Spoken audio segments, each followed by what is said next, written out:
How do you fix a spine? Um, well, they're not all the same, of course, but basically, this is what you look like underneath.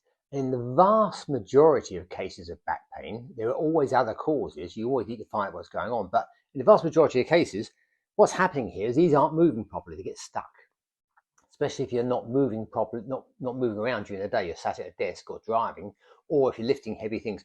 They get stuck and sore, and they swell up and they hit the nerves. This causes all kinds of symptoms, from headaches up the top here to acid in your tummy, or shoulder problems here to pain in the back or down the leg, and all sorts of other things.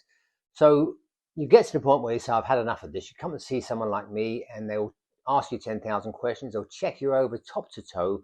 They'll look at everything, measure everything, and find out what's wrong. And then we start to fix the problem. So what do? Well, we get things moving where they've been stuck. We strengthen where things have been weak. We stretch where things have been in spasm, and so on, and undo all of that and take you back to where you were before the problem started, or hopefully better than that. And so phase one, we're loosening you up and we're getting you to stretch, keep things moving. And after a period of time, you start feeling better. There's more movement there, less pain, less swelling. You're sleeping a bit better. Your energy starts to come back, and other collateral symptoms start to disappear, like the headaches or the acid in your tummy or whatever else it is. And then you get to phase two.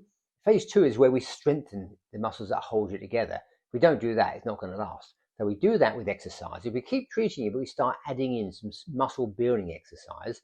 So this, especially down here, is really strong. So if you lift something, twist awkwardly, reach up somewhere, you're not going to have things go crazy like they have been doing.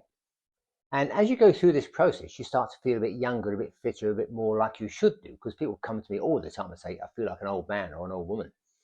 I always, of course, say, oh, I feel like a young woman, but that's another story.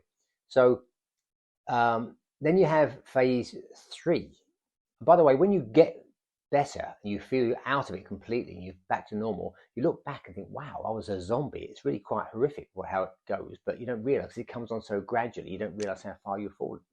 And then phase three is you keep it that way. And how do you do that? You keep doing your exercises. You don't stop. No one says, I'm going to stop the exercises. They say, I'm busy. I'll do it next week. And then suddenly 6 months goes by and then bang, they're back in. And this is the best job in the world to say, I told you so. Could do it all day long. We get bored with that. I want to just have people come and say, I feel great. Say, great, I'm pleased, rather than told you so. But we get them all the time. But we can always fix it again. It's best if you just keep doing the exercises and stay out of trouble. So I hope that makes sense. This is not rocket science. It's simple, but the vast majority of people don't know this stuff. So that's why I'm here. That's why I'm saying it. So have a nice weekend. Thank you.